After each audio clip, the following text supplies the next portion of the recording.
This is James Sandy. Today is July 2nd, 2024, and I'm interviewing Senior Master Sergeant Christian Johnson. This interview is taking place on Zoom and is sponsored by the UTA Department of History and Geography as part of the Texas Veterans Project. Thanks for participating, Christian. I'm happy to be here. So starting off, where are you from originally, and what can you tell me about growing up? Sure. I am originally from Reynosa, Tamaulipas, Mexico. I was born in Reynosa and in the early 90s, 1990s and 1991, my parents decided that they would come to the US. And so I came to, in 1991, I was 7 years old, and I grew up in Brownsville, Texas. Okay. Um, what what do you remember about that kind of moment decision to come to the United States? So my mom is, I like to think that it's a unique story. My mom is a naturalized citizen, and I am the oldest of two girls. My younger sister was a special needs child, and during an early age, they just decided, my parents, through I guess conversation and discovering what opportunities may be available elsewhere medically, they decided that they would come to the U.S. to pursue a better life for her. And so we came with, in our mind or in my parents' eyes, chasing the American dream. And for us, the American dream was a better life for my sister. So very much targeted and very, very deliberate move. Again, seeking, as my mom was a U.S. citizen, let's move to the U.S. and see what everybody talked about, right? Better medical care versus in Mexico. And so we ended up coming to the U.S. for that. So, tell me about your childhood. Either before coming to the States, once you're in the States. What was it like being a kid for you? My parents were both educators in Mexico, teachers. And so I think my dad prides till this day saying that or telling stories that I was reading at, I don't know, probably like 4 years old or something like that. And I remember a challenging childhood, happy childhood, but very challenging, just with my sister's condition. She was misdiagnosed when we were in Mexico as a Down syndrome child, and she was far from that. When we came to the U.S., a lot of our focus as you can imagine, were her medical needs. And so she was diagnosed, she was correctly diagnosed as a child with infant learning disorder and severe epilepsy. So I guess at a young age, I had to just become quite responsible, aware of surroundings, more importantly, very considerate for others, more specifically my sister and her well-being. But a really happy childhood. We have a big family. My mom it's six of them siblings, as well as six on my dad's side. So lots of uncles and aunts and lots of cousins, which lots of fun memories of spending time together, holidays, parties, Sundays at grandparents' house. Yeah, Wow, that is a really big family. Were they a close very to? big family. Exactly. A loud family for that too, but very big and fun family, very loyal to each other. Oh, that's amazing. Were they close to the Brownsville area? A lot of them.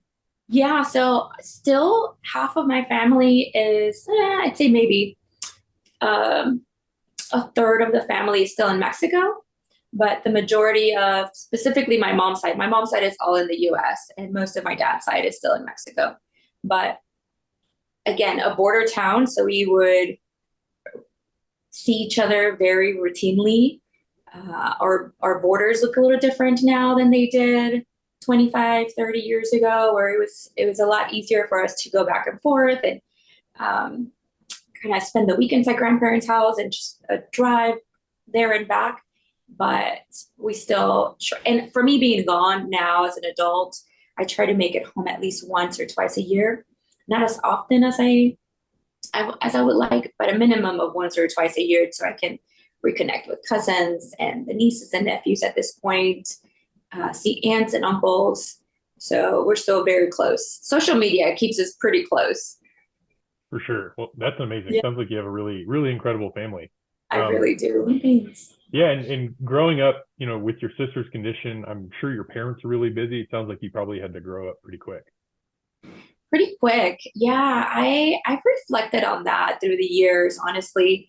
My dad always had two jobs to support our family. My mom's focus, although she did work at some point on and off, her focus was my sister. Not that I wasn't the focus, but their focus was seeking resources and opportunities to better her health. So you kind of have to grow up pretty fast without even considering it. And I've told this story before about when I was a young teenager, my dad kind of sat me down and he put things into perspective for me. Maybe because I don't know, either I know I was a responsible child, but maybe I wasn't as responsible as he expected at some point. Typical teenager, but he really laid it down and he said, you're the only one that's going to be able to finish high school in our family. You're the only one that's going to be able to go to college. You're the only one of the two that's going to be able to get married one day. You're the only one that's going to be able to have children one day.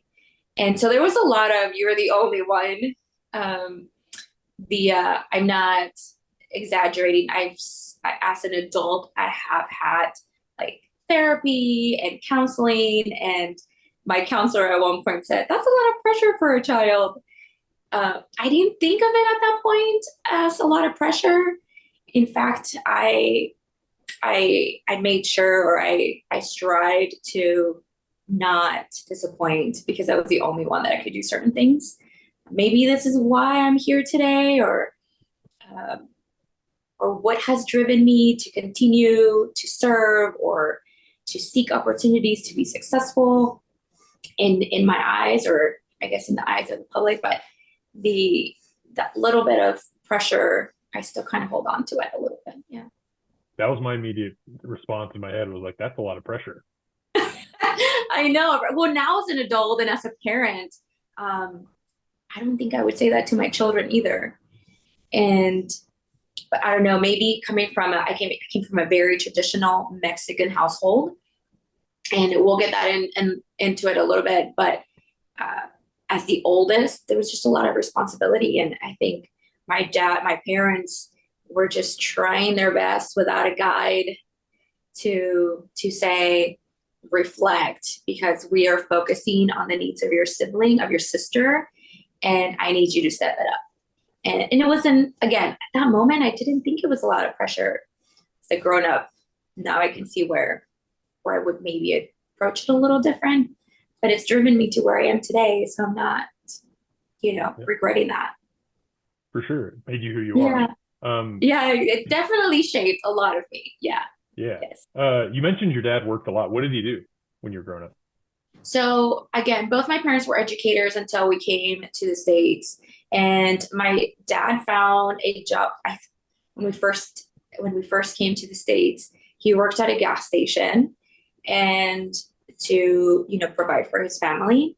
My mom, we found resources for my sister. So there was a lot. Texas has a lot of benefits in our programs for special needs children and adults. I'm amazed by it. And in fact, I'm a believer that us moving to the States is what Texas specifically for us is what drove my sister to live a longer life. My sister's now in heaven. She's passed away. But she would have probably not lived as long as of a life as she did if we were in Mexico, just because the resources were not available to us. And so when we came, she was a part of a couple of special needs programs, and my mom eventually worked in one of those.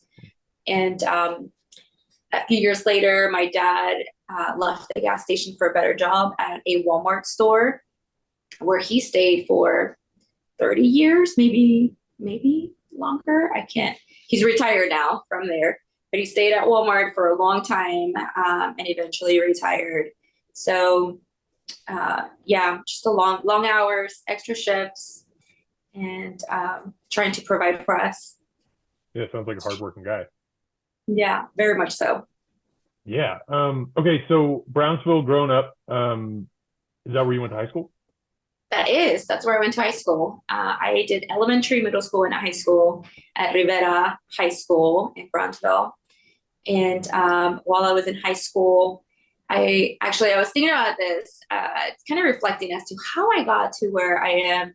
And I know part of it is for a big influence for me was joining Air Force Junior ROTC program in my high school.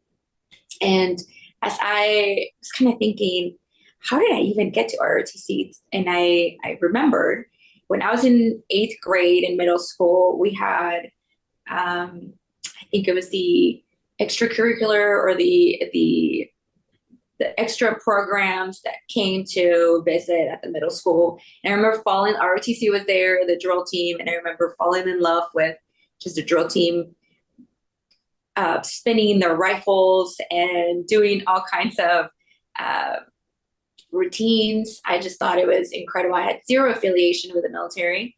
I'm the first one in my family to ever join the military, both in Mexico or in the States. And so, anyways, I just loved it, and I immediately said, "That's what I need to do. I need to join ROTC."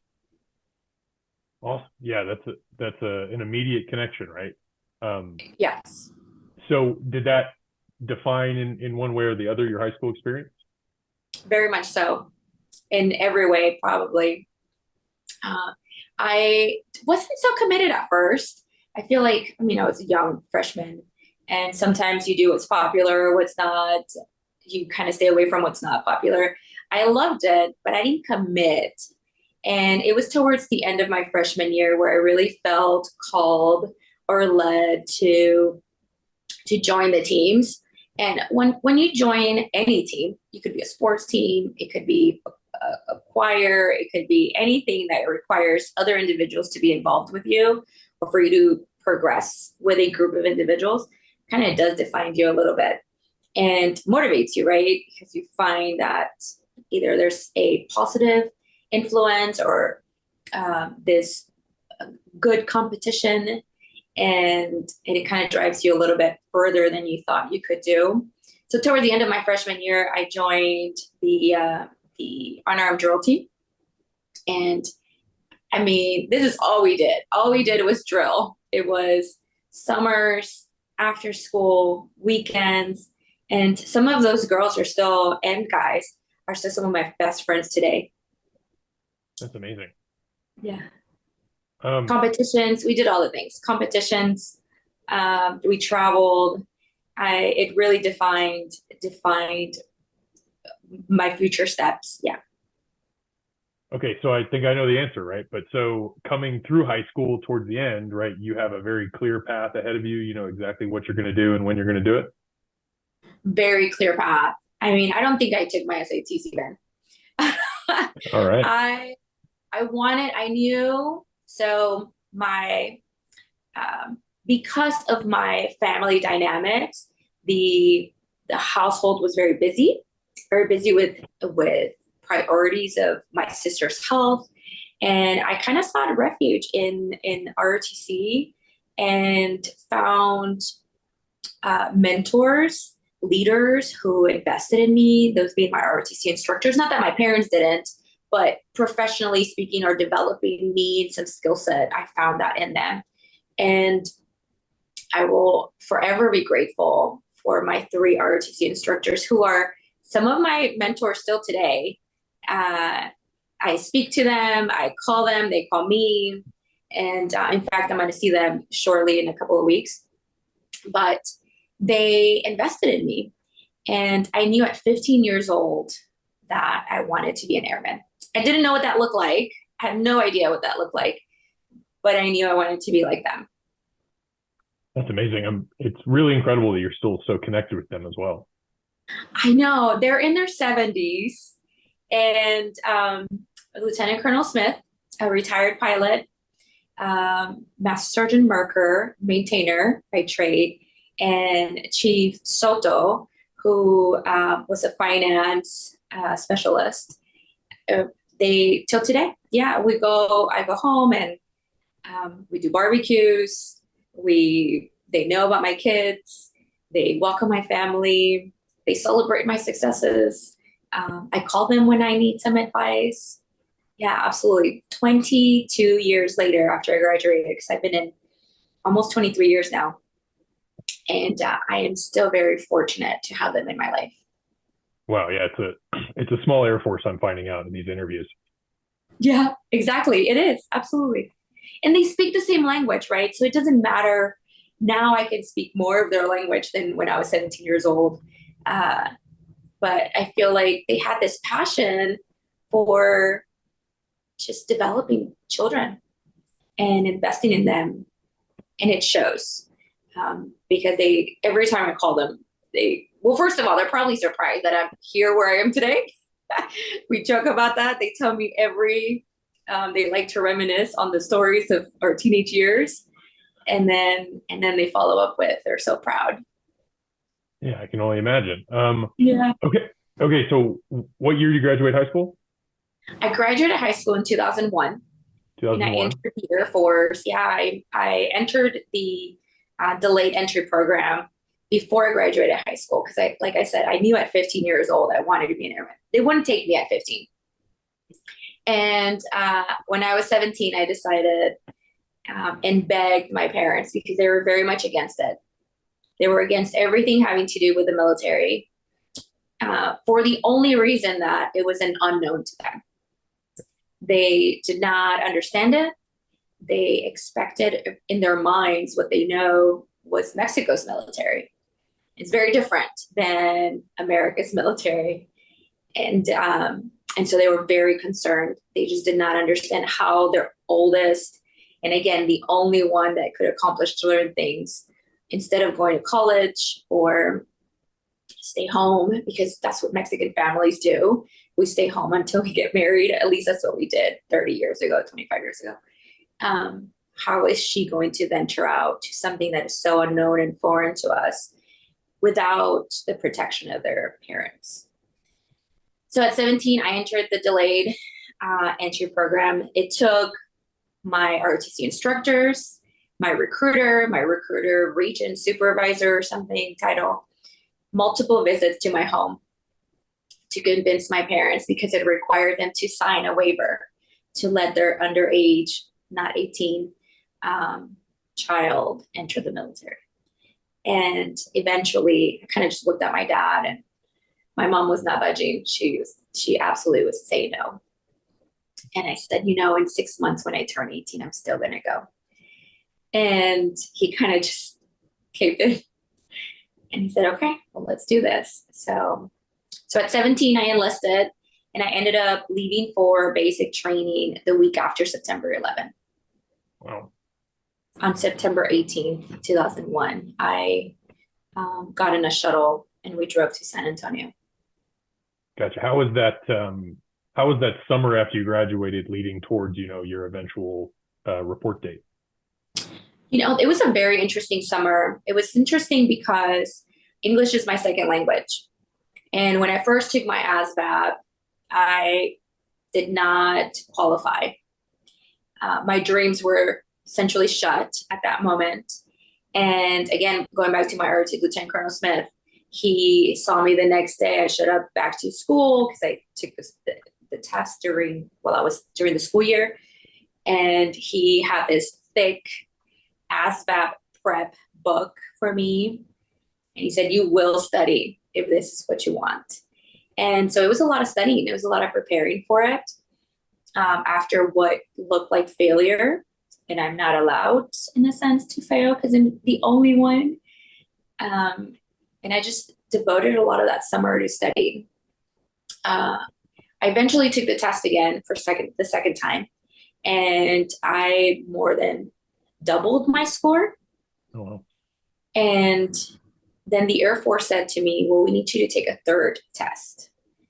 It's a confirmation test. They didn't say this. They didn't say it was, we don't believe that you more than doubled your score. But it was, I don't know if they still do it, but it's a confirmation test. So I had to take a third ASVAB to confirm that I had scored correctly the second time. And so I did. And then I think I took, if I remember correctly, I took the third test while I was already at MEPS. So the day before we actually went to basic training, we did MEPS, but part of my process was to take a third test. Okay. Um, how was your relationship with your parents that summer, knowing that, there's this impending kind of date coming up? I think they were scared, but they were excited. They were trusting in a sense that my dad's always, he'll tell you, or he likes to share with people. You just always knew what you wanted. You're so decisive. And maybe that's a trait that I received from them, empowering me and encouraging me, but I knew what I wanted. And I think just other people, kind of like my instructors and my recruiters, giving them a little bit of security or sense of that this was the right thing for me, and that it was safe. And so the summer was pretty calm. It was after September 11, the week that I was leaving, where things became a little less certain. Yeah, that was my next question. Yeah, that's when, I mean, again, we're immigrants. They only know what they see on TV. And they only understand so much because they don't understand military background or really context. And so they were scared. And I was ready. I don't know why. And I certainly didn't know what I was getting into, but I was ready. I was ready to leave. I was ready. I didn't want to leave my family, but I was ready to pursue something that I was passionate about. I didn't know what that looked like still. I had no idea what being an airman meant. I just knew I wanted to be an airman. So we arrived at basic training, and it was immediately this sense of we were training for a combat environment, a wartime environment. This was just a week after September 11, right? So our MTIs, our military training instructors, the dynamics within basic training was very focused at that time. And not that it hasn't, it's continuously been, but I remember it was very focused on what recently occurred and how the future may be shaped based on that situation. Yeah, I imagine that's a tone shifting moment for the entire kind of induction process and everything. Absolutely. I think every evening when we had our end of day room discussions, everything led back to September 11 and the future. Where did you report for basic training? So all Air Force members, so all airmen report to San Antonio, to Lackland Air Force Base in San Antonio. How was that first day for you? Kind of personally, emotionally, what was that like? It was very interesting. I was very fortunate because of ROTC and the location. I was a Texas student. We were only 4.5 hours away or so from Lackland. Part of our end of year field trips were to Lackland Air Force Base with our ROTC unit. So I got to visit prior to, even though I had zero affiliation with the Air Force other than ROTC, we got to visit a few times. And recently, before I entered basic training, I think it was that senior year end of year trip, we went to basic training and witnessed a few of the flights and some MTIs. I met what would be my future MTIs unknowingly. And the day we showed up to basic training, getting off that bus, I remember like it was yesterday, Technical Sergeant Betancourt called me by name. And he said, "You get over here. You remember me?" And I acted like I didn't know him. It's like, I've never seen people. He put me in charge the moment I got off the bus. He put me in charge. He told me, he didn't ask me. He told me he's now a retired Chief Master Sergeant Betancourt, a good friend of mine. But at that time, he was Tech Sergeant Betancourt and a very intimidating MTI. And he put me to work with the other trainees that arrived and got off the bus with me, he directed me to teach them facing movements, and how to respond or to answer to their commands off the bus at that very moment. More pressure. I didn't stop. I don't think it has stopped, but it was very funny. Now I think about it. Now many years later, him and I have laughed about this. He wasn't my immediate MTI, but he made sure he was there when I was arriving, because I made quite the impression. I was a little too confident when I went as a cadet. And he was like, "Oh, I'm gonna remember you." So when we showed up, he knew who I was, and he put me in charge. And then I couldn't fail him. But he did something really encouraging for me after he yelled, and by that I mean he gave direction and projecting such guidance, because we don't really yell as MTIs, they project. After he did all of that, he pulled me aside, and he saw that I was feeling it. I was feeling the pressure.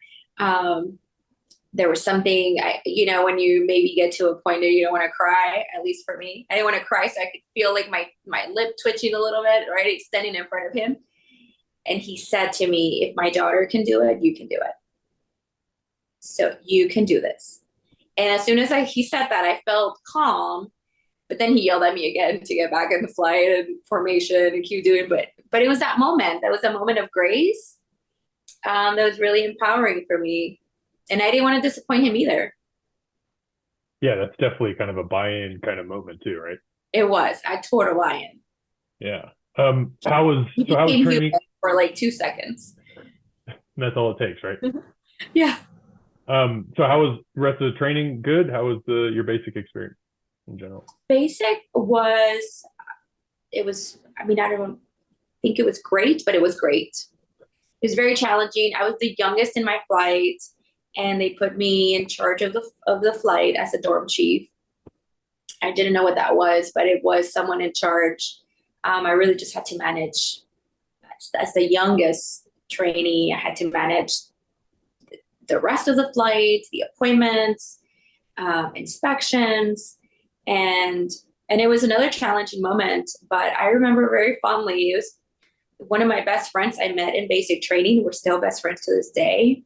She's no longer in the Air Force. She served 4 years, but I learned a lot. Yeah, I can imagine. So real quick, at some point, right? So you said you're originally born in Mexico, moved to the United States.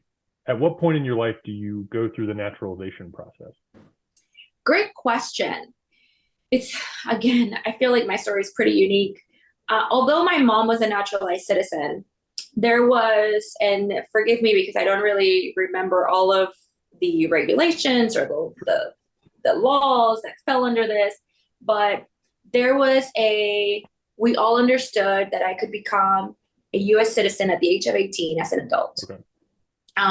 However, in early 2001, I believe it was February 20 something of 2001, and I only know the date for a reason, and I'll explain in a minute. I joined the Air Force as a legal resident. I was not a US citizen. So legal resident of the United States, you can enlist only, not commission, but you can enlist in the military, and you can serve a term of up to 4 years. So even though there's options for 6 years, you can only serve up to 4 years as a non-US citizen. When I enlisted, I was 17.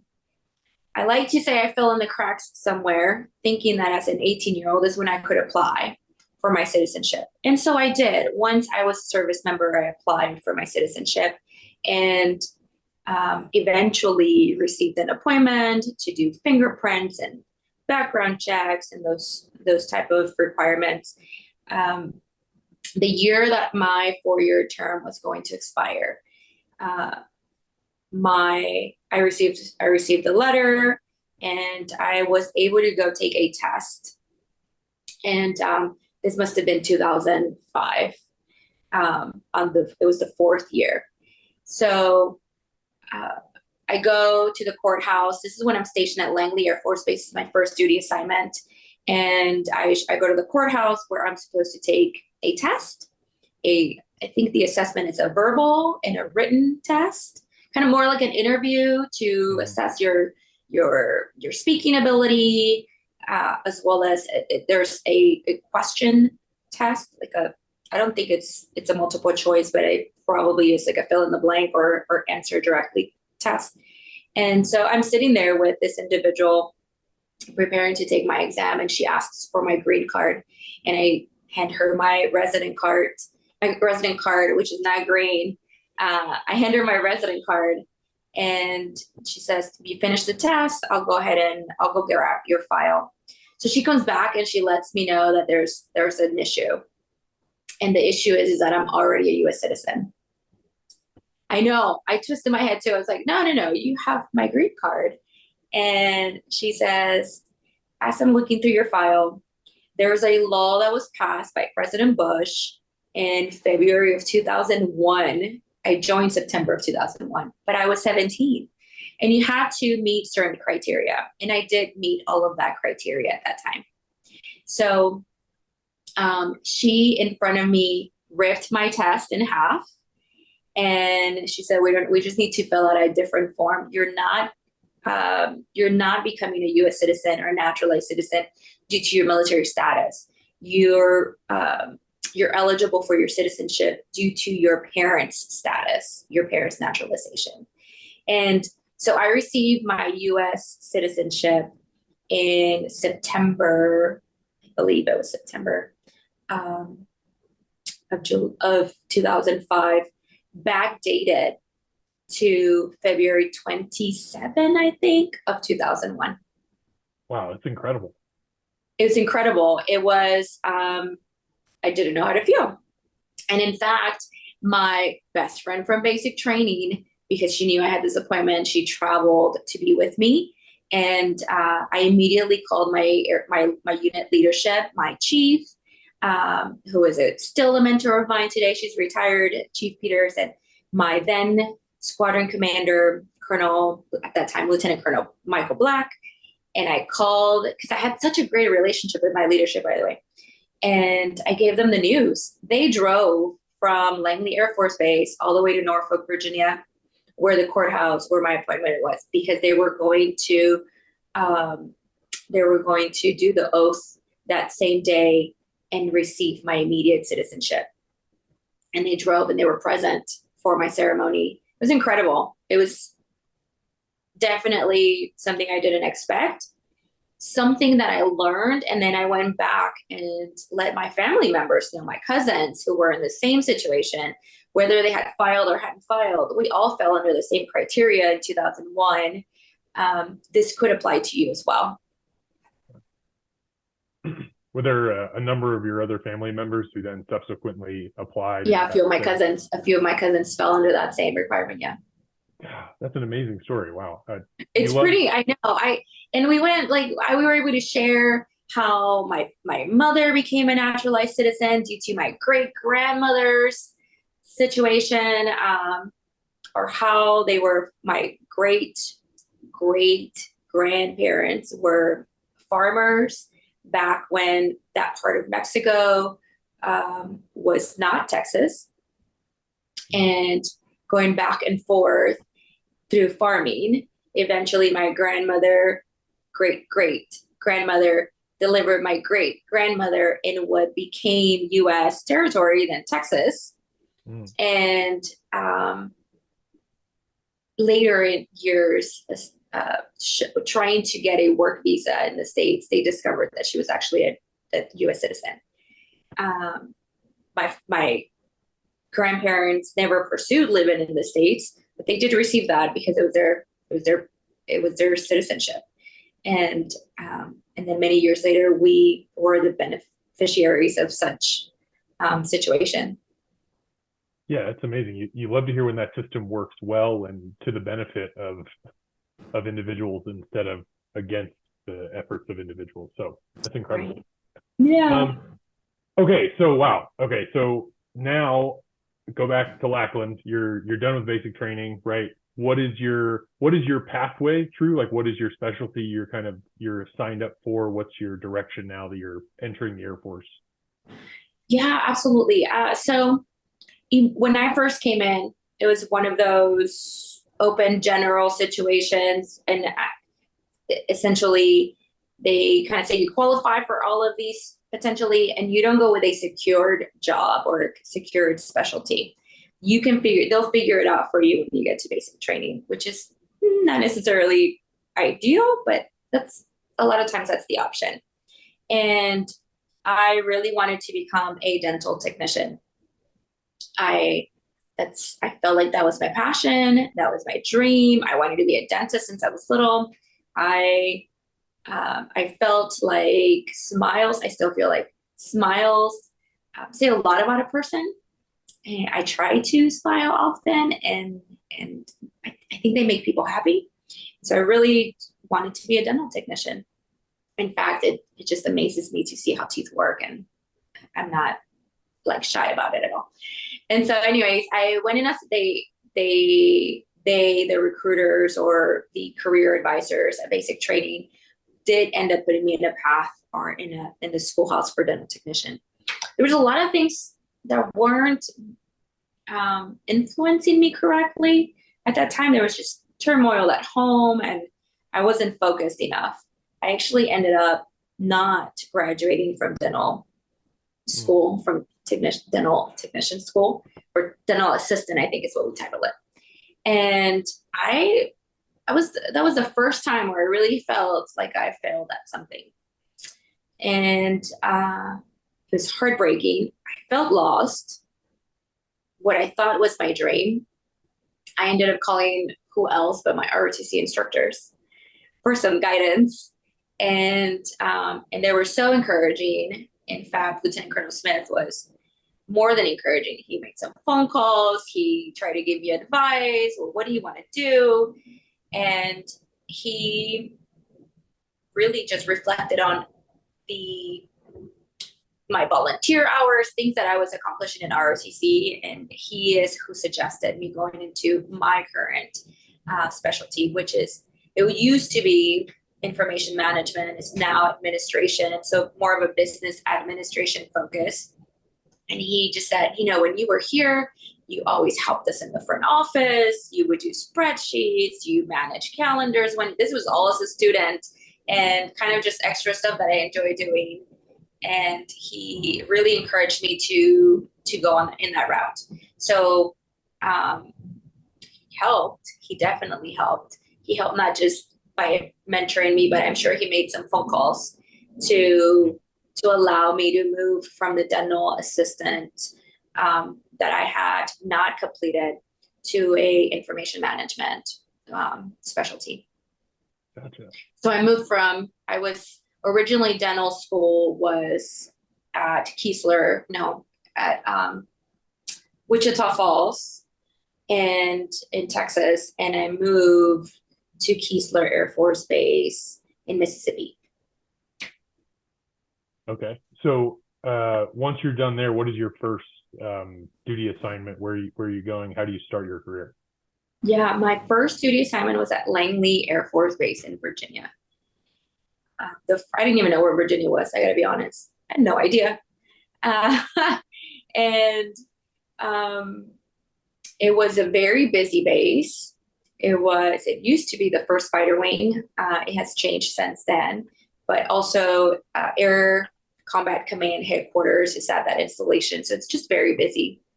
I started as an information manager at the first MSS as a commander's assistant. And I had my first deployment out of that assignment. When I returned from my deployment, I moved over to the first communication squadron to serve in a different capacity. And I had my second deployment out of that assignment, all within Langley Air Force Base. Where were those deployments to? My first deployment, so remember, I was not a U.S. citizen yet, and that meant I didn't have a clearance. And the only things that I could deploy doing was third country national escort. And that means you're at an installation and you are guarding / escorting the the local nationals or outside of that country workers that come to support the base. And that meant a lot of construction at that time. This was 2000, and my first deployment was 2004. And it was a lot of construction, bare base. We were in Tent City, sleeping on cots, and yeah, it was very interesting. And where was that? It was that was in 2004 in Talil Air Base, Okay. Iraq. It is now Ali Base, Iraq. Okay. What was that? What was the atmosphere like when you got there? Because that's kind of right in the middle of everything. It was right in the middle of everything. It was very interesting. I didn't seem to be scared, but it was definitely interesting. It was first that I had ever experienced. Calling home was a small tent with kind of phones in sort of cubicles, and you'd have to call an operator to kind of direct you to a stateside number or use calling cards. We kind of made the best of it. I was also single, so I'm just taking care of me versus now my concerns are my kids, my concerns are my spouse. I think you're a lot more maybe flexible with things. Not that I am not now, but there wasn't a lot of concern for other things other than we just need to get through this. But everybody was really close. We worked long hours. We worked long days. We worked every day. There was not a day off, because who needs a day off when there's nothing else to do but to work? So you become close to those around you. You find them to be your immediate family. For sure. So did you find yourself wanting to kind of not distance yourself from contacting home, but was that something it was easier to not do that often because you're here, you had a job to do, I'm going to do this every day? You kind of got this disconnection, I think. Honestly, I called as often as I could. Okay. I called, if I had a calling card, I would call my grandparents. I would call my parents. I don't think I got a chance to call many other people. Those were my focuses. And so I, as often as I could, I can't remember if it was maybe like once a week or twice a week. It wasn't too often, but if I could, and I remember calling my grandparents. Yeah, I definitely tried. I don't think I distanced myself. In fact, I think I found out one of my cousins had her baby during that time, and I was calling to congratulate, and lots of letters. My parents were so good. They would send me these big packages, which, by the way, don't send food to the Middle East when you're sleeping in tents, because the rats are going to get to that. Wow. You kind of just learn, and you're just like, okay, well, what happened? But it was very thoughtful, because that made the time go by, and you felt special, and you felt like when this is over, I have family to go home to, I have family to go visit. For sure. How long was that first deployment? That was a short deployment. Back in the day, in the early 2000s, the Air Force was deploying, at least for my specialty, for the majority of our rotations were about 4 months, 4 to 6 months long. Eventually, we grew to 6 to 12-month rotations, and that's just depending on where our readiness priorities are, and they've shifted based on mission requirements. But at that time, my first deployment, I went for 4 months. Okay. Your second deployment you mentioned was during that first enlistment, similar situation? Yeah, so my second deployment was actually, I had just re-enlisted. I had become a U.S. citizen. I had a clearance at this point. It was in early 2006, and I deployed to Kirkuk Air Base in Iraq, as well, in northern Iraq this time. And I went doing my job. I was a help desk technician for the comm squadron at that location. And eventually, that was a really unique situation for me. I felt like I learned so much. This was when we were integrating more as a joint force or joint forces, working together with the Army and the Marines, and really assessing how what each branch brings to the fight or to the mission. The Air Force essentially controlled the band because I was in a communications help desk. We controlled the bandwidth, but we had Army customers. So I was able to participate or serve as the Air Force liaison to the Army help desk. I was moved from the Army network to the Air Force network to an Army support role. And I learned so much about the Army at an early stage. We do things very differently, but they needed someone to kind of translate what their needs were in order to articulate that they needed more support, or the bandwidth was a requirement, essentially, since we owned that part of the base. So it sounds like you ended up speaking both languages, Army and Air Force. Yes. So rewinding back just a second, you said, so you get this backdated citizenship, you can now re-enlist. Is that an automatic decision for you? Are you thinking, this is my career? How is that kind of mindset for you at that point? There was no second thoughts. I knew that I needed to, that it was my calling. I was ready. In fact, I remember being with my chief, how are we going to do this? As a first term airman during your first contract, you're in a first term airman status. And at that time, it required you to have a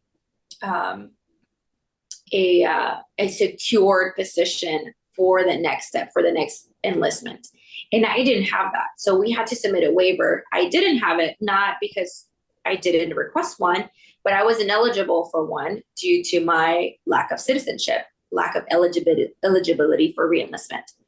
Once I received my citizenship, then I was eligible, and we submitted a waiver to explain the reason why this wasn't secured was for this reason. And really the reenlistment came almost immediately because I was already nearing the end of my first term.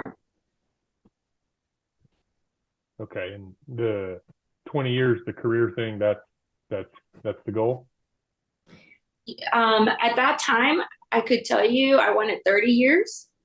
Okay. I was very committed. Yeah, for sure. Okay, so then you go back to Iraq, kind of similar position in terms of same length of deployment, similar kind of lived experience. Did you ever find any kind of perilous, dangerous moments while you were there on those tours? So Kirkuk was definitely a lot more eventful when it came to attacks and other unique situations. It was the first time I experienced a ramp ceremony. A ramp ceremony is when you have casualties and we honor our brothers and sisters who have fallen, and they guide them onto the aircraft ramp to go home. That was my first experience. We had a lot of situations that were definitely not safe or concerning. Mm. And somehow we were able to get through that, but yes. Yeah, I can only imagine the emotions during a ceremony like that. It's like nothing else that you can experience. Yeah. So kind of shifting for a second, in your role, in your kind of experience in both of those tours, were you getting any, well, it sounds like in your first one you did you get any experience working with, Iraqi nationals, free world forces, things like that? What was that like? Oh yeah, absolutely. So during my first Iraq tour, since I was an escort, as a TACN, third country national escort, I worked directly with the locals. We employ, really every installation that you can imagine around the globe, we employ locals, and that sense didn't change in those countries. We had local nationals, whether they were for engineering, for services like cleaning or I don't know, equipping, building runways. We were employing the local nationals to do a lot of that. And as the escort, my role was to go along where my my TCNs went. So if they were dropping asphalt to build roads, I was there. Or if they were responsible for the porta potties cleaning, I was in that truck. And if they were building a new facility for the future of that installation, we were monitoring that. So it was very, very close interaction. Yeah, it sounds like it. How about in your second role as a liaison help desk technician? A lot more limited with the local nationals, a lot more within our services. Um, there was a lot of projects to stand up pods, trailers with infrastructure, with comm equipment, with air conditioning. So we were doing a lot of that. My second tour. Okay. So coming back from that tour, and especially that second tour, sounds like you got kind of a lot of inroads into how other services work. Sounds like you're kind of at the mesh point between, I think you said joint. I don't know if you said joint war fighting. I'm not sure what it was termed at the time, but that idea of inter-service kind of functionality, right? It definitely shifted. Yeah, that was definitely a point where you could see that where we were becoming as a Department of Defense more of um, a joint environment. Yeah. Did that have an impact on kind of your career moving forward? Because that sounds like vital experience in that process. It definitely um, it definitely enabled flexibility and adaptability because we're so sure we become very comfortable with what we know. And I knew Air Force, or at least at that point, at that my level, I knew Air Force. It was very interesting. It was intriguing to learn about the other services. It was very humbling because the other service experience war different than an administration airman does. So it was very humbling and it was encouraging. I wanted to continue. So I came back from that deployment and I received an assignment that same year to PCS to move for a permanent change of station to South Korea. Where in South Korea? Osan Air Base. It was my first overseas assignment, other than deployments. It was my first overseas assignment, and I went to Osan Air Base in South Korea. How was that? Was that exciting for you, getting to kind of permanently move overseas? It was very exciting. No idea what you were getting yourself into. Again, it's another unknown, and I was up for the challenge or for the fun. And quickly, I actually met my husband in South Korea. That's amazing. Yeah.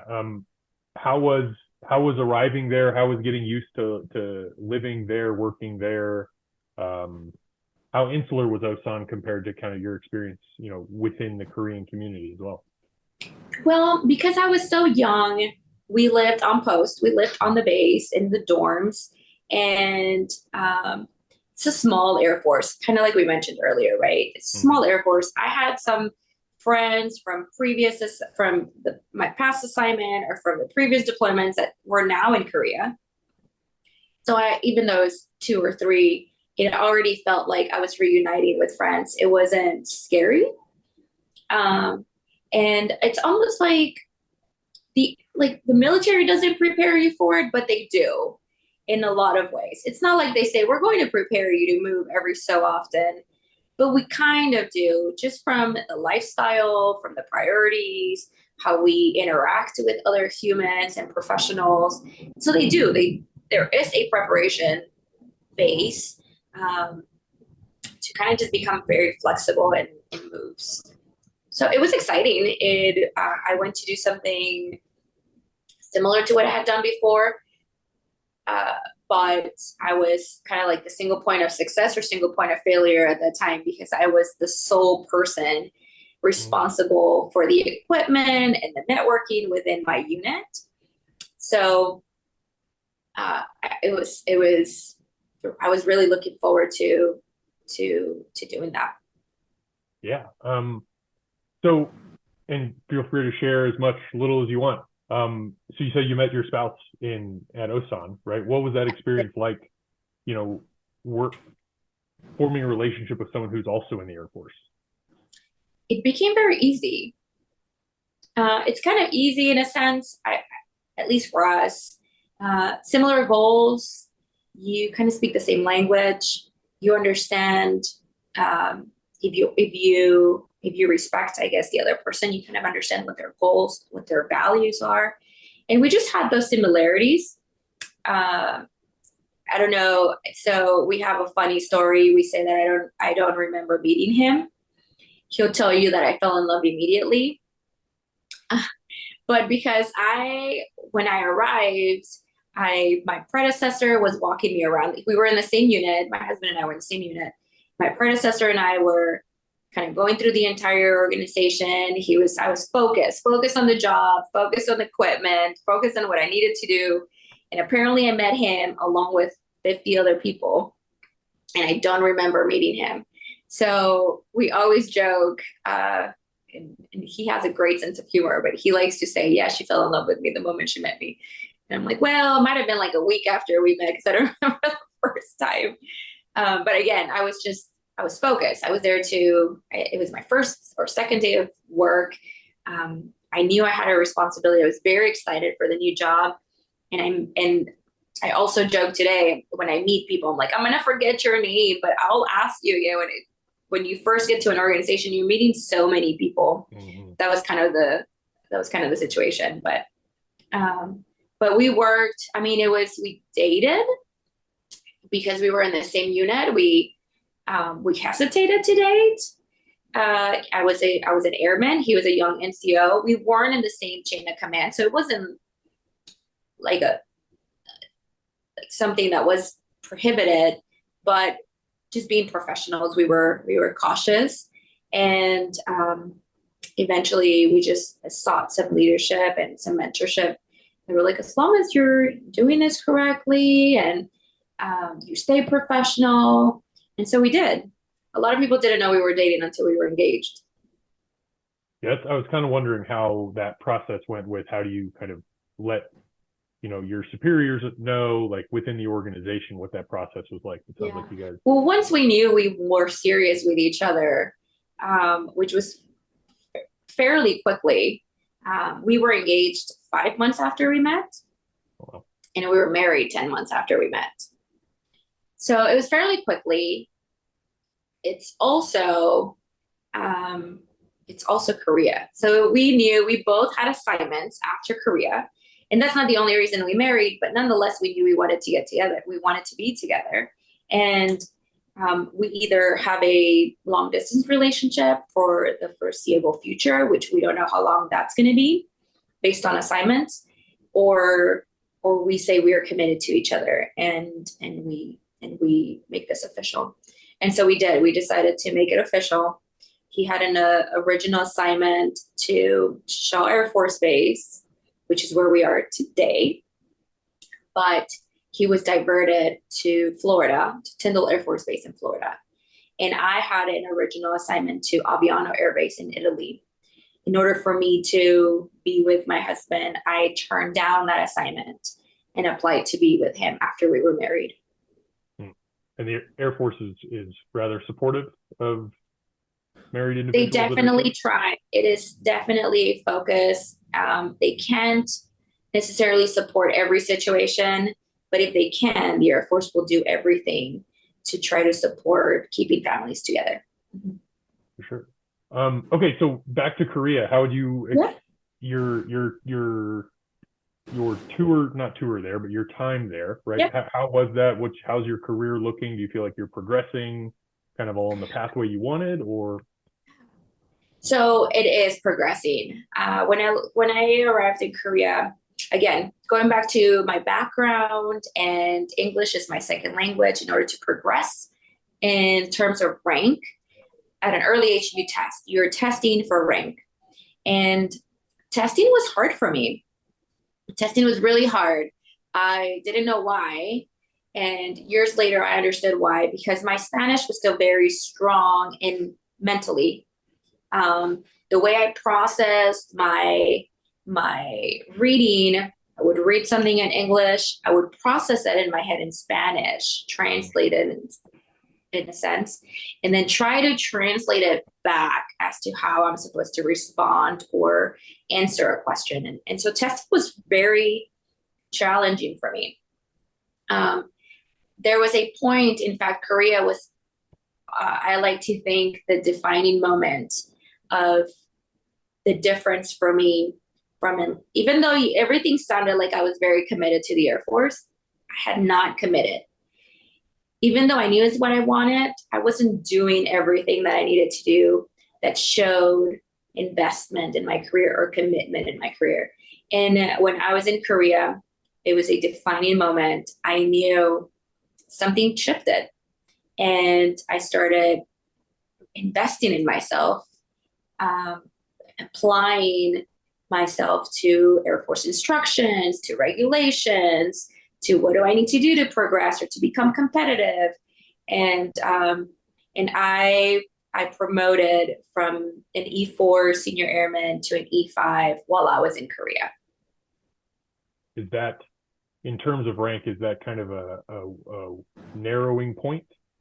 It's, well, you transition from an airman tier to an NCO tier, and it gives you more responsibility. It's now telling your peers and your leaders that you have devoted so much time to perfecting or learning your skill set, so much so that we should trust you as well in developing others. It was defining for me, because it took me a long time to make that rank. Gotcha. But it sounds like, or as you said, it was a committing moment for you, that this is how you were going to handle yourself going forward, I'm assuming. Right. Yeah. Okay. So what happens after Korea? So after Korea, we go to Tyndall Air Force Base. That's right. You said that. In Florida. I meet my husband had already left Korea, actually, and we meet up. And I had some incredible opportunities at Tyndall Air Force Base. 2 more deployments.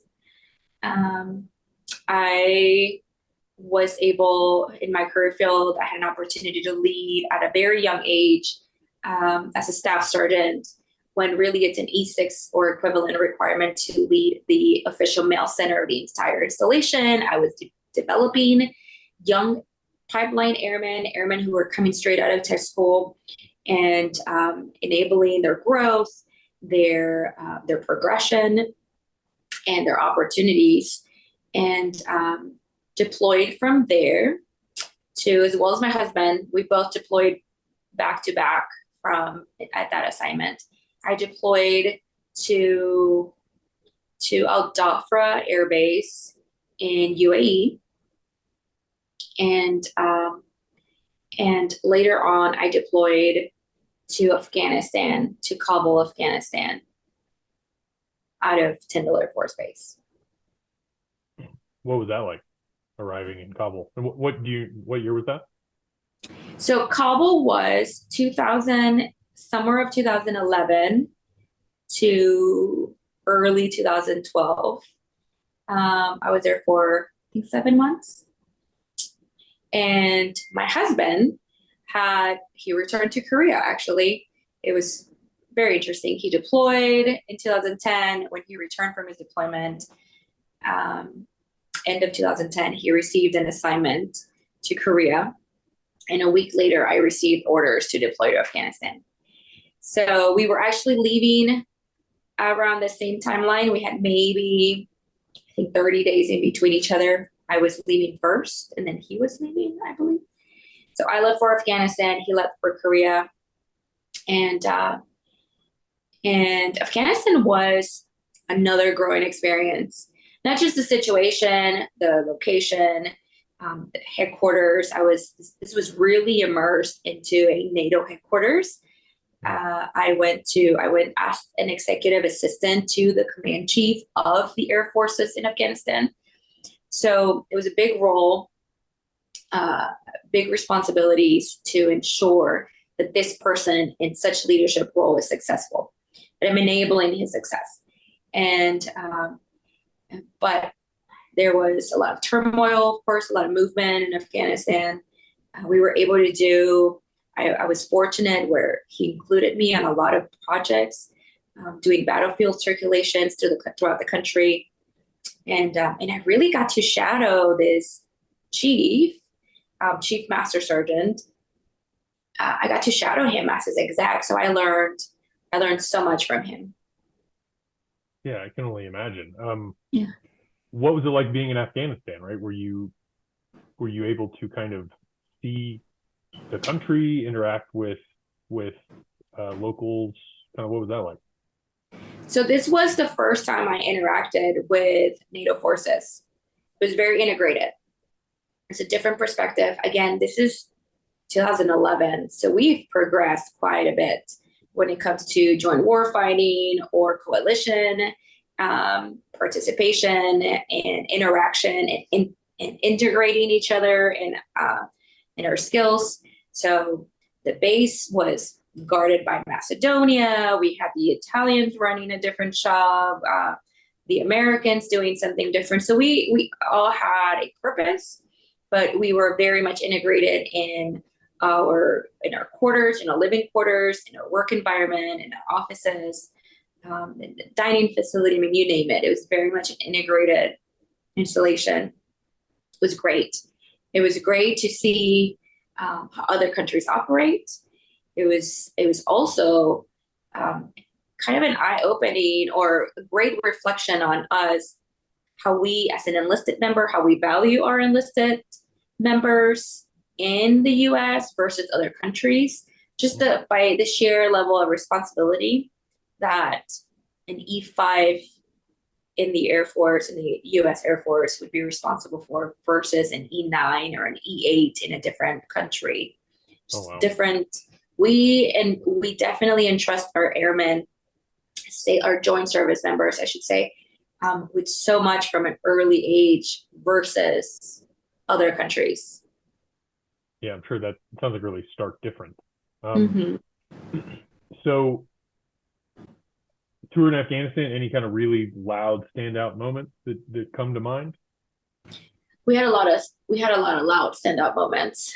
I'm sure. A lot. But we had a great team. Yeah. And a very supportive team and a very resilient team. And I mean, you kind of spent all day with each other. So I was the youngest. I was the lowest ranking and the youngest of the entire team. And I think at one point I might have been the only female. But everyone, we all just supported each other. It was, what do you need? How do you need it? How can we help? The stress is already so much. The stress level is already so high. The ops tempo is nonstop. That it's so important. It's incredibly important to have just a good relationship with those you work around, because you're also living amongst each other. But the installation is so small that you get to know almost everybody. Yeah, I'm sure. How did you deal with stress, whether on that tour or others, right? That deployment? What was your kind of go-to stress relief? This was compared to other deployments, Afghanistan was maybe a breath of fresh air. Our resources were just different. I was attending college online from Afghanistan. I was doing homework. I was studying for promotion. I was already a staff sergeant, preparing for E6 testing for technical sergeant promotion eligibility. I was doing my free time was spent at the gym or doing homework. And getting involved, we would put together volleyball tournaments. We would put together just different events too, especially during holidays. ceremonies, things of that nature. We were staying involved, making connections. A lot of us have the same interests. And if you weren't necessarily involved in one item, we would find something that the other person would be interested in to do the next time. So yeah, I think we were all very considerate of everybody all the time, which is good. Yeah, it tracks with everything I'm hearing about the Air Force in these interviews, how supportive and Oh, really? it is. Yeah. Yeah. So you mentioned you were going to college online, right? What I program, was. where were you going? What was that, what was the impetus there? Yeah. So remember I said around my Korea time frame is when I really decided I was going to do things to really focus and invest in me and my career. And when I got to Tindo is when I started going to school. I wouldn't say I was doing one or two classes per semester because I also had a full-time job For sure. and I mean a life. So I was finishing at that time, I think in Afghanistan. I was finishing my associates and studying for promotion. And that command chief that I was working with, he was telling me, he's like, what are you doing? Why are you doing school right now? You should be focusing on testing and testing for promotion. And I just said, well, but chief, like I have 2 courses left. Like I just need to finish. And he said, okay, let me give you this perspective. This is a short-term goal, testing for promotion. You can continue to finish your school after you test for promotion. And so I finished those 2 courses and then I focused on promotion testing, studying for promotion. And I actually got promoted that year out of that cycle. So he kind of helped me guide my focus a little bit. It's like, okay, let's just prioritize. So I was going to school to get my bachelor's in information management, and eventually I received my bachelor's in leadership. Wow. Okay. Yeah, you sound incredibly busy this whole time, right? It hasn't stopped. Wait till we get to the rest. I'm sure. Yeah. Okay. So through this whole time, right, you and your spouse, you're sometimes in the same position, sometimes you're deployed, rotated elsewhere. Starting a family, how does that fit into all of this? Yeah, at that time we were not starting a family. Not that it wasn't a focus, but it wasn't. We kind of felt like we wanted to enjoy each other Sure. as a married couple for a little bit. And we started planning for a family after we left Tyndall Air Force Base, after 2 deployments each and being away. We received orders to an overseas assignment. We received order to Ramstein Air Base in Germany.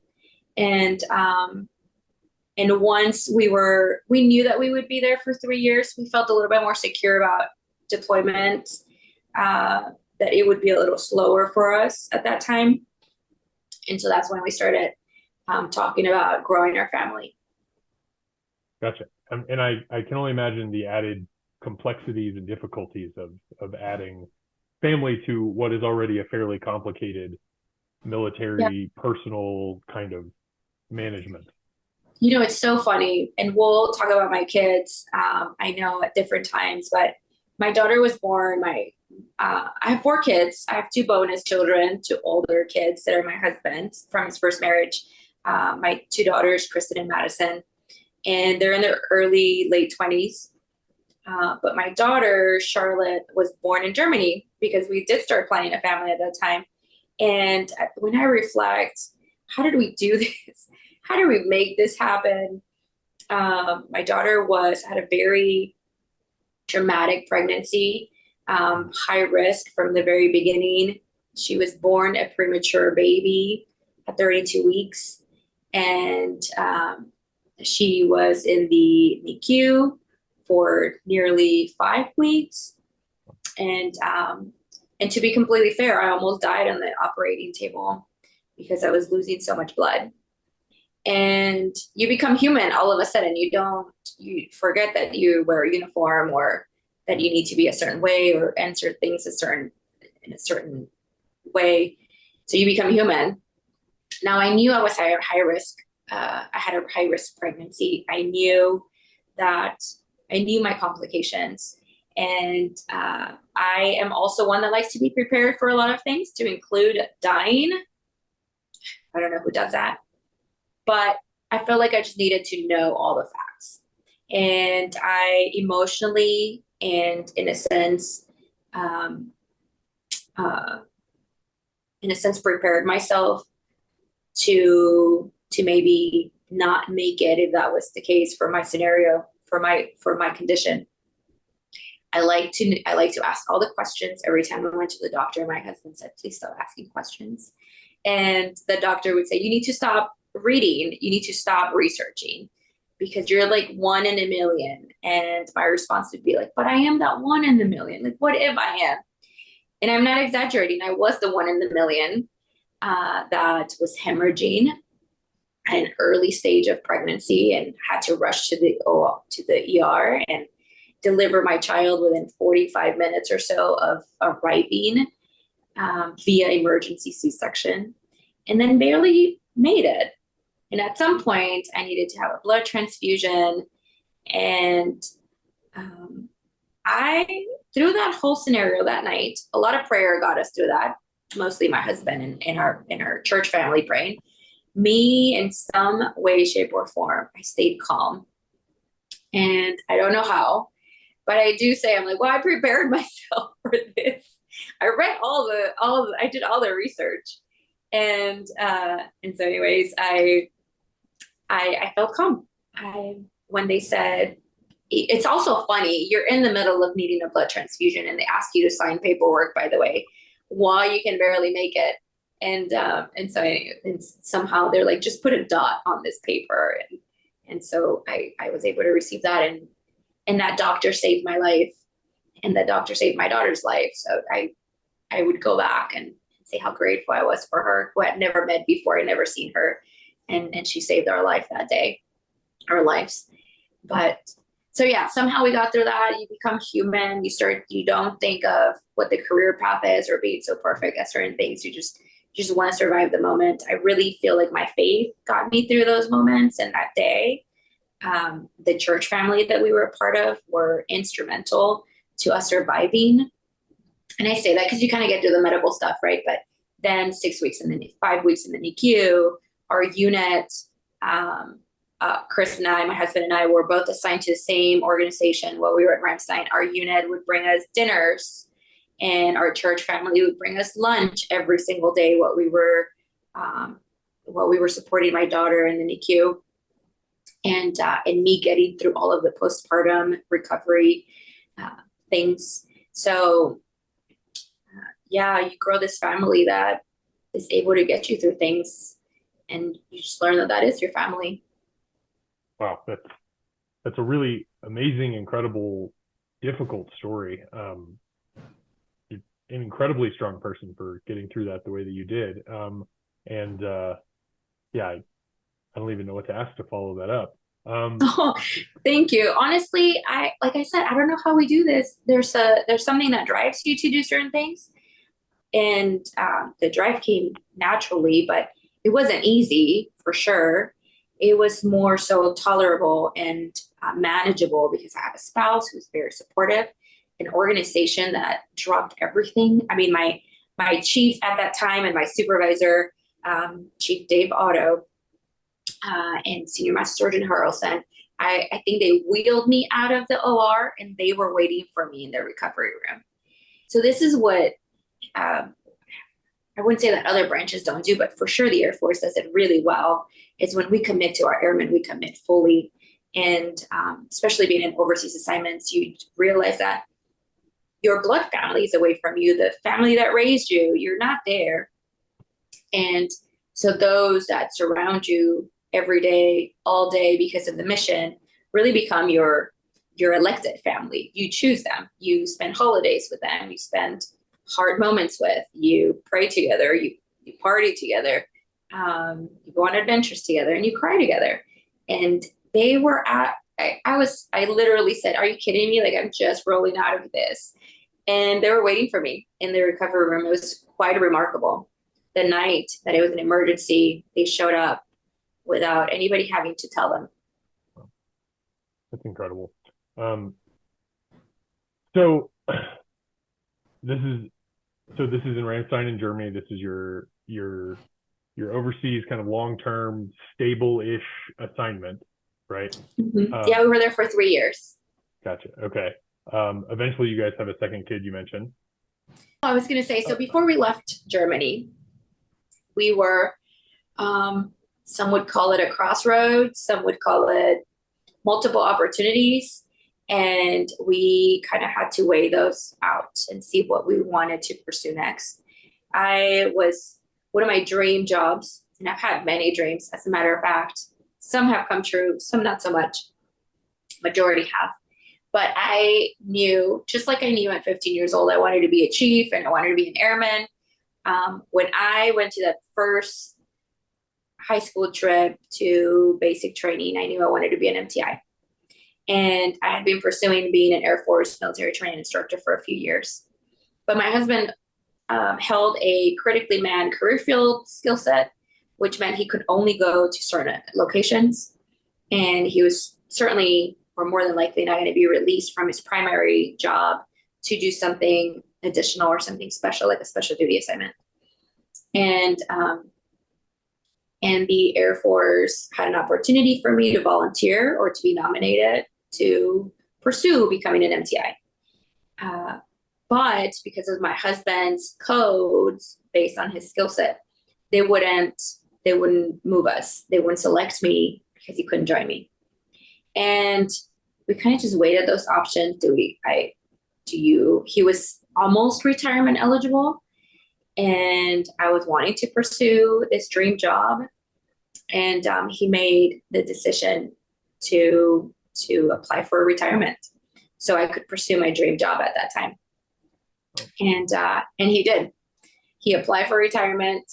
I almost died internally, this insecurity. You're like, what do you mean retired? You can continue your career. And he said, no, I'm so content with where my career has led me. I'm really happy to pursue something else and allow you and support you to do what you want to do. And we had long discussions about this, we prayed about this a lot too, but mostly because I didn't want him to regret later finalizing his career for an opportunity that I was seeking. There's nothing worse than you ending, in my opinion, than ending a potential growth in your development or your opportunities to support someone else without really it being okay with you, or just giving it up. And I said, I would love that. I just don't want you to regret it later, for me. And he was so kind and loving. And he just said, I'm not doing it for you. I'm doing it for us. This is really what's going to be best for us. I am very happy to retire. This is something that I saw myself doing, and why not doing to open some doors for you. And so before we left Germany, my husband retired after 20 years of service. And then you get to go to Lackland and give. And I was selected to go to Lackland and do my dream job at that time, become an Air Force basic military training instructor. Yeah. That's amazing. And remind me how to put it correctly. Directed, what's the term that's not yelling? Projecting. Projecting. Okay. Yeah. Projected instruction. Exactly. Isn't that like the best job? You get to yell or not, project, and still get paid for it. It's pretty cool. Yeah. More people than I would have expected have kind of honed in on that training experience. They're not being yelled at, but there's been a bunch of interesting. There has to be a training objective, right? Yeah. Because the last thing we want, honestly, is for there to be a perception of maltreatment or maltraining. And if you talk to any military training instructor, you should get the same or similar response, because we're passionate about what we're delivering.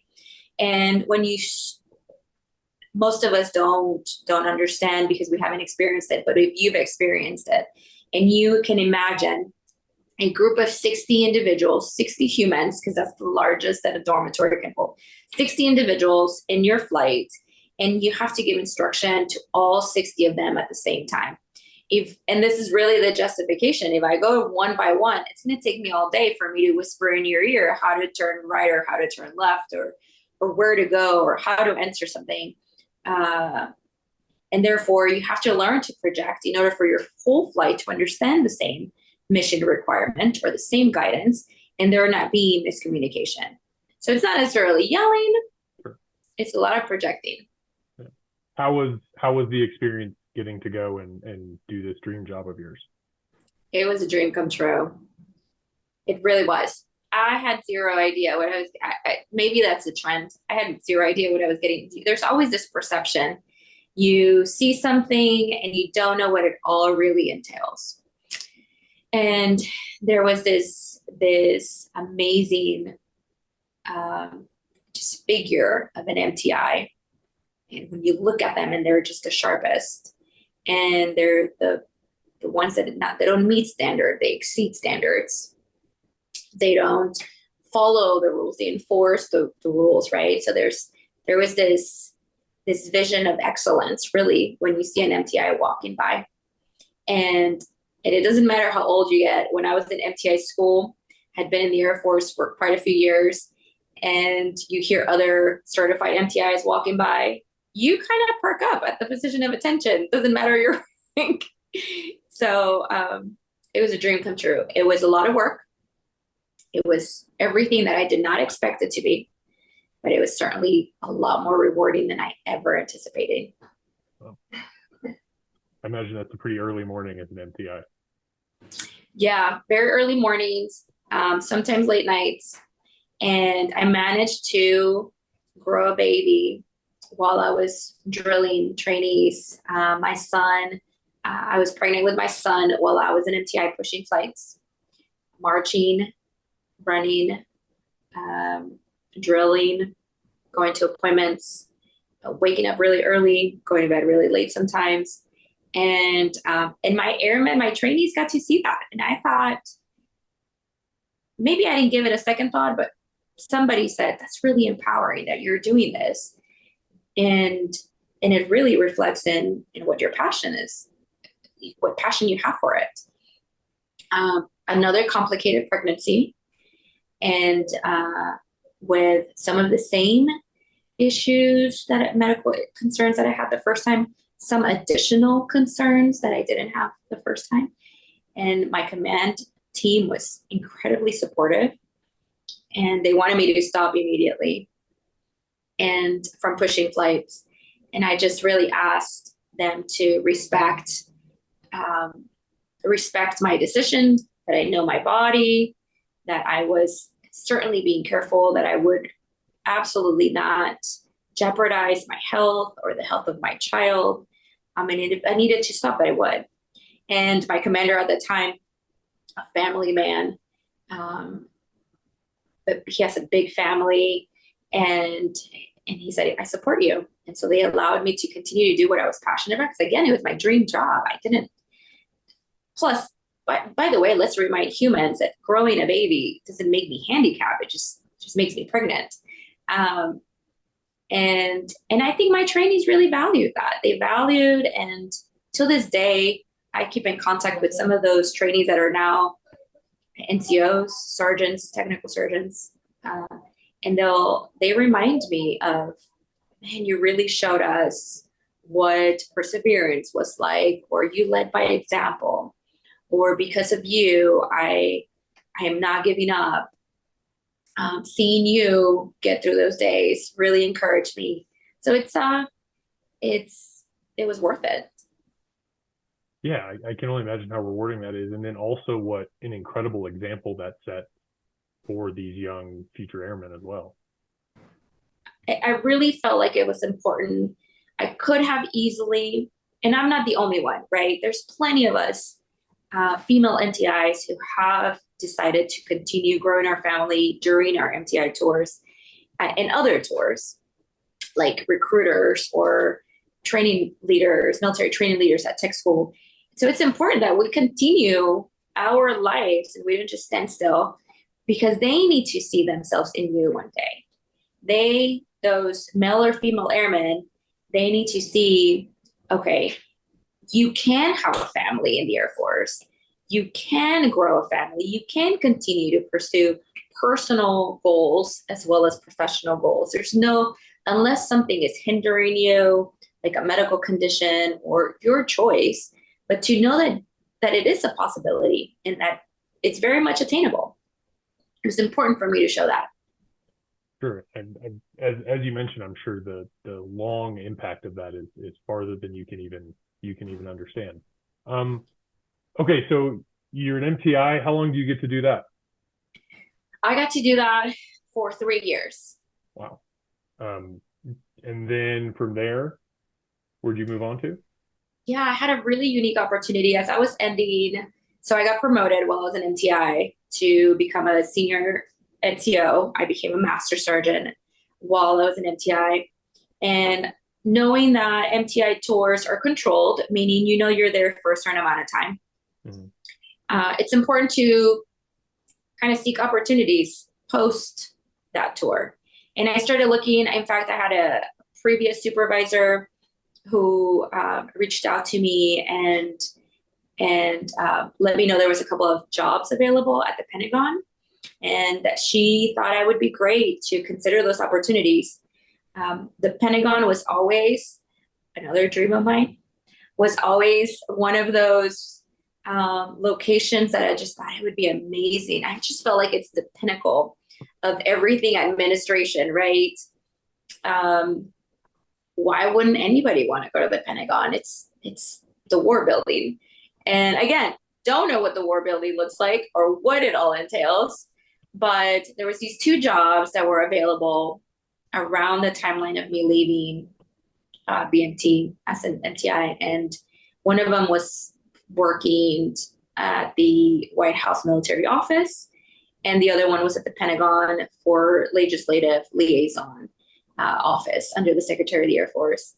And after some conversations with my leadership, I decided that I would apply for the legislative liaison position at the Pentagon, and I got selected. Wow, that's an incredible then transition again, right? What Another incredible transition. Yeah, it was the most unexpected transition. Really, I didn't know what to expect. I went to the Pentagon, applied for what is essentially my skill set, and while I was there, I was given the opportunity to serve and support the office of the Speaker of the House. And I got to travel the world as a action officer for the Speaker of the House, representing the Air Force. Is really rewarding. Yeah, I'm sure you have untold number of cool, interesting, off the wall stories, Yeah. places. I know when they say, I wish I was the fly on the wall. Yeah. A lot of those moments, they were very, very unexpected and quite incredible. Any kind of singular standout ones? I know it's an unfair question, but. Yeah, that is an unfair question, but I'm going to share one because I thought this was, and I wish I had a picture to prove it, and I don't, because we really don't do a lot of selfies, with Congress members or whatnot, or members of the Hill. But I got to take a trip. I was able to support Speaker of the House and the Black Caucus Committee to a trip to Ghana.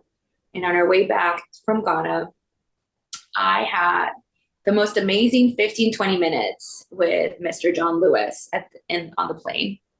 And he was seated at his seat, and I was really kneeling down, and we were just chit-chatting. And he was so kind and showed so much grace. And he just said, as we were chit-chatting, he said, you should bring your family, you should bring your husband and your children to my office. It's like a museum. Your kids would love it. And I never got the opportunity to bring my kids over to his office, but I do cherish that moment. It was one of those, and I had a lot. I had a lot. After Mr. John Lewis passed away, I was able to reflect on that. I had this really special moment. Yeah, literally an icon in the American story. Absolutely an icon. Yeah. Wow, that's incredible. I got some questions coming up. They're going to be really hard for you to answer. Are they? Okay. Yeah.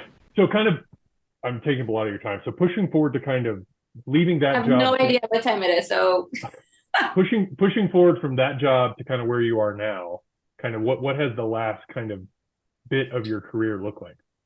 yeah. When I left legislative liaison, I moved over to support the Air Force Inspector General. And I spent a very short time there.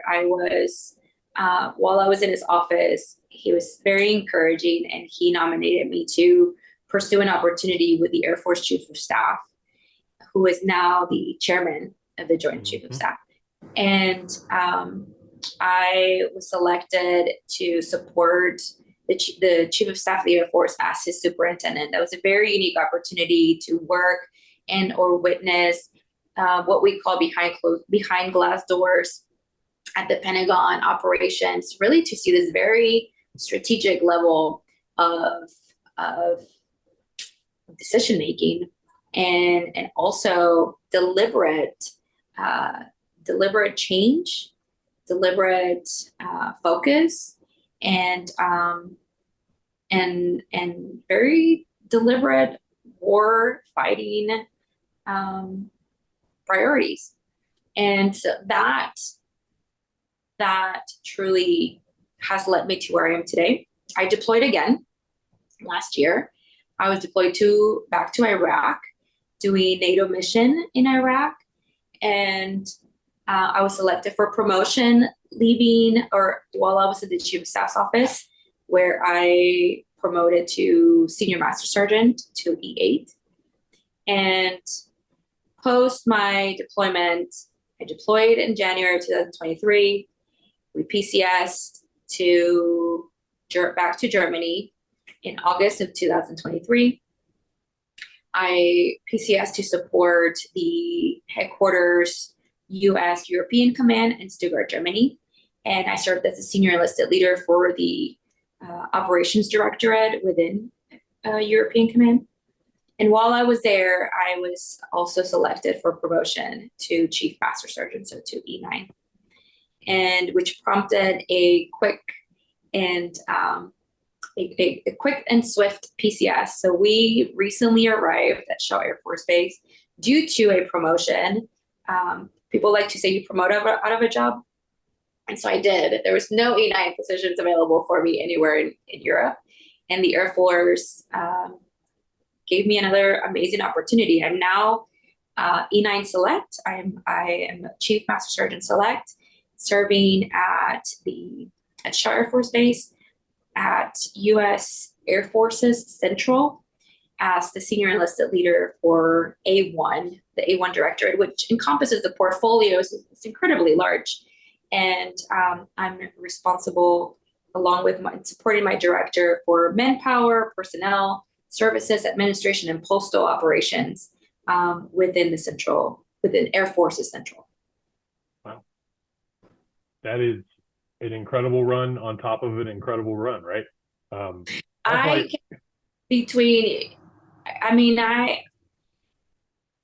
in awe, honestly.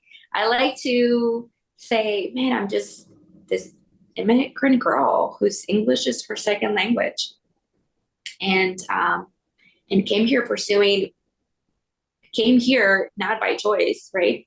Came here with my parents to pursue the American dream, and my American dream just happened to have shifted based on some choices and opportunities. Well, it's obviously a reflection of your work ethic and your dedication and commitment to the service. Also, I need to apologize. I introduced you as a senior master sergeant, so I'll need to fix that. No, you're okay. It's funny because somebody called me to the office today and I answered Senior Johnson. And she's one of my seniors, actually. She's like, no, ma'am, you are chief. And I laughed and I said, I mean, I can get used to it really quickly. Yeah. But it almost feels like, well, I don't have it on yet. Although everybody is so kind and respectful, and everybody is calling me chief, it's still one of those things where I love it, but I'm going to wait to call myself chief until I put it on. But thank you. Yeah.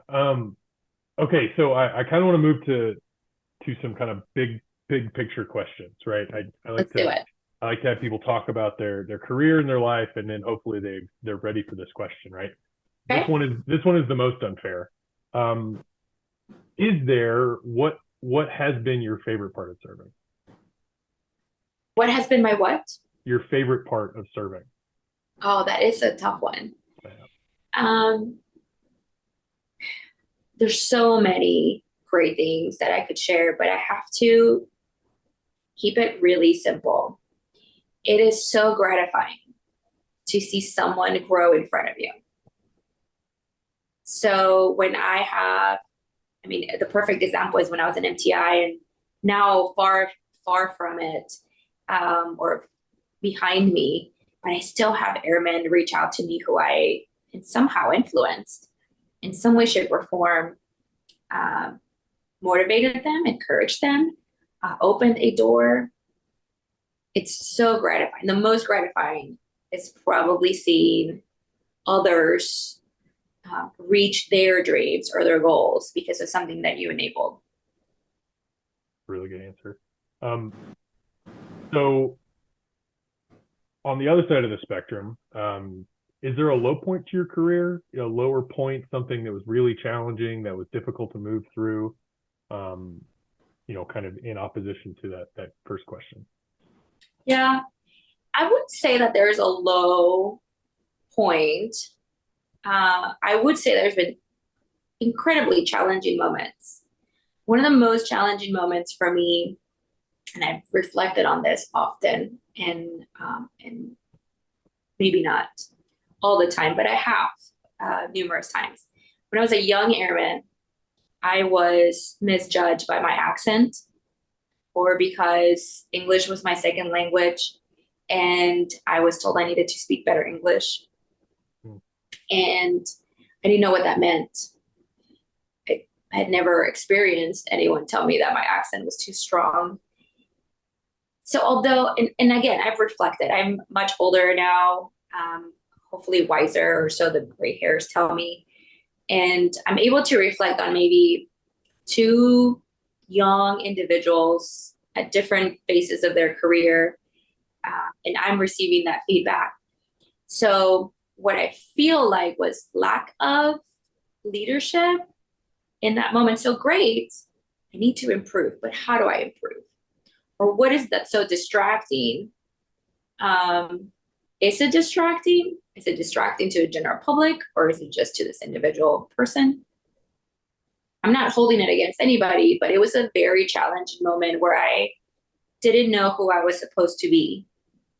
And later on my own, realized my self-worth, and that really my accent identifies me. And it's not it doesn't define me, but it identifies me and my culture, my background. Also the fact that I can speak two languages, not just one. But through the years, I've used that as a strength, reflected. Now for different opportunities, I've been able to teach English as a second language and Spanish. Wow.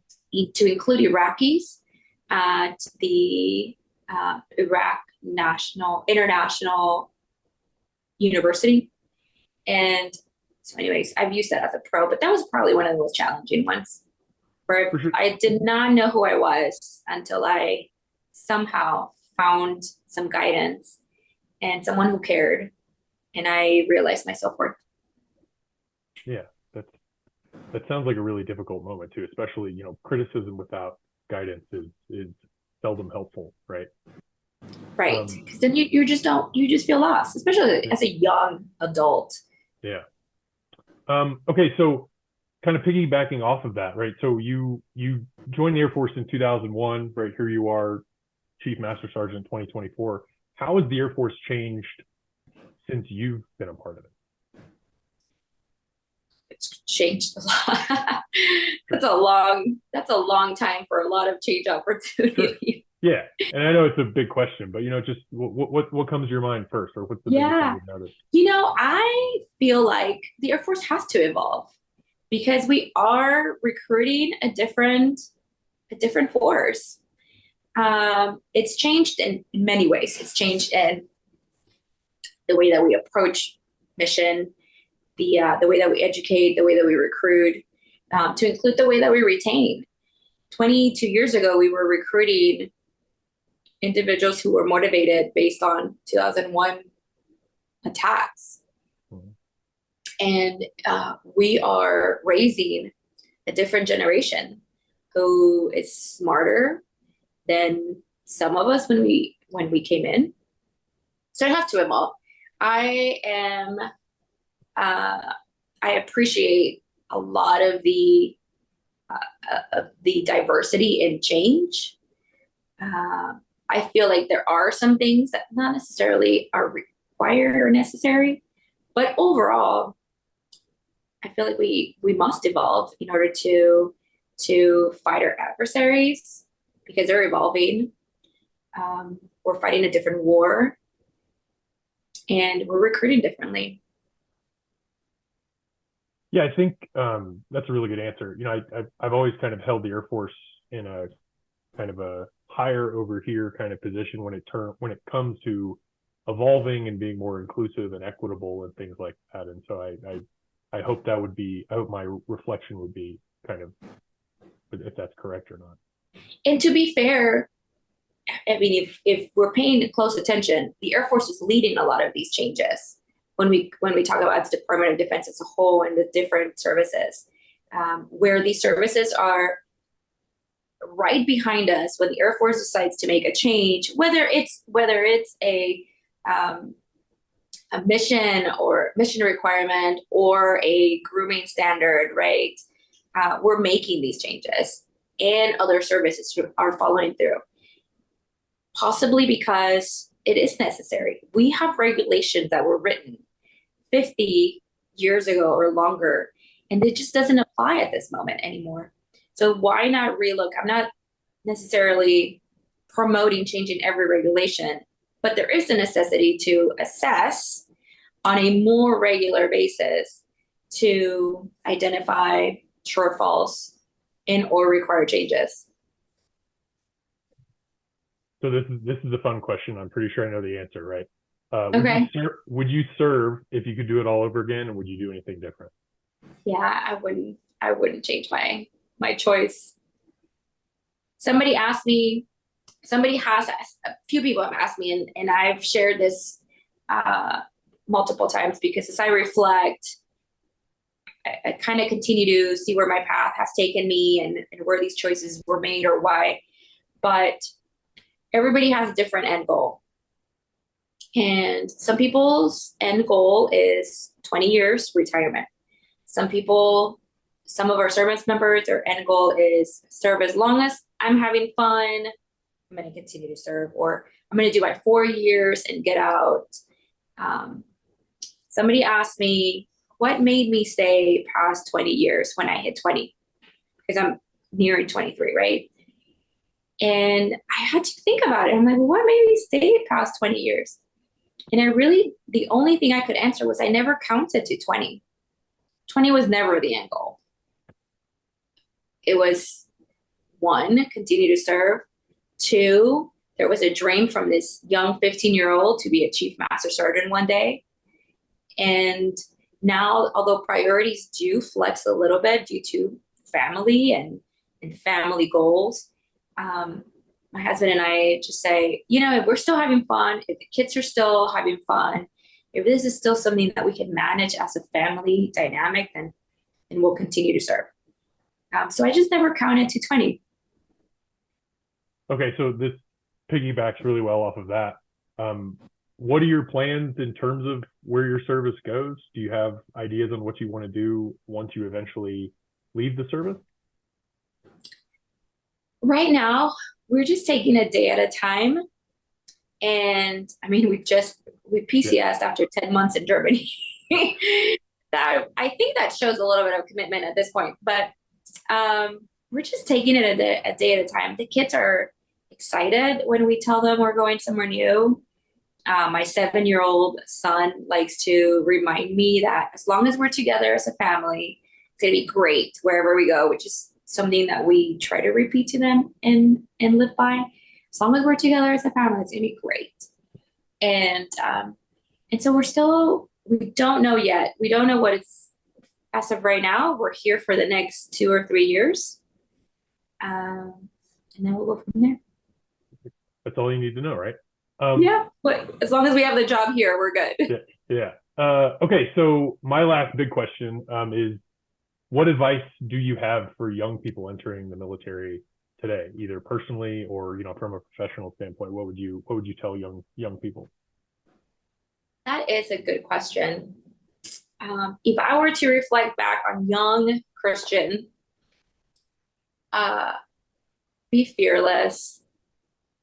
It's the unknown is really exciting, actually.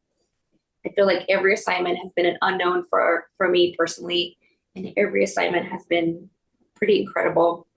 I like to there's a saying I have where I like to share, hopefully to encourage people, but I say be strong, stay humble, and be the light. So if you can stay strong in your values and what priorities you hold, and strong for the people around you, you'll be fine. If you know your worth, continue to stay humble through it. And if you enter a room, try to be the light. You don't know what anybody else is going through or what anybody else around you is experiencing unless they're personally sharing. So if you can be the light to somebody else that day, try to do that. That's really good advice, and it from my perspective sounds like it reflects your career really well. So great answer. Thank you. Thank you. So as we finish up, is there anything that you'd like to add to the interview that I didn't ask, that I didn't cover? I don't think so. I mean, we did go long. I have no idea what time it is, but I'm really excited. Thank you for the opportunity. Well, thank you so much for sharing your story, sharing your time with us. I truly appreciate it. I know you're a very busy person. And so I truly appreciate you sharing your time and story with us. No, my pleasure. Absolutely. Awesome. Thank you so much.